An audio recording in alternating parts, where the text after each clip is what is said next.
Kanya-kanya tayong paandar sa pag-decorate ng Christmas trees. Pero sa Palo, Leyte, palong-palo ang kanilang puno kahit walang Christmas lights at decor. Saan kaya ito gawa? Kuya Kim, ano na?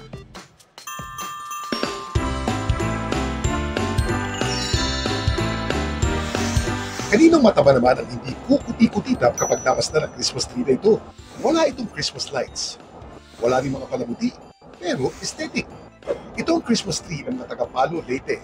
Ang naturang Christmas tree na pinagtulungan buuin ng lokal na pamahalaan ng Palo at ng isang team ng mga arkitekto, gawa lang sa mga pinutas at inilawang kawayan. Dahil sa kakaiba nitong konsepto, ang bamboo Christmas tree pinag-uusapan online. Kuya Kim, kailan ba unang ginamit ang mga Christmas tree?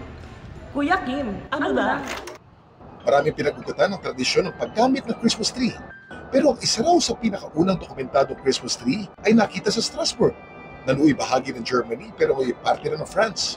Sa mga unang taon, mga evergreen tree tulad ng fir o pine ang ginagamit. At pinapalamutian nito ng kandila, prutas, nuts at iba pang dekorasyon. Ang mas modernong Christmas tree naman na pinalamutian ng mga ilaw sa halip na kandila na uso at lumaganap noong 19th century. Laging tandaan, importante ang may alam. Ito po si Kuya Kim at sagot ko kayo, 24 oras.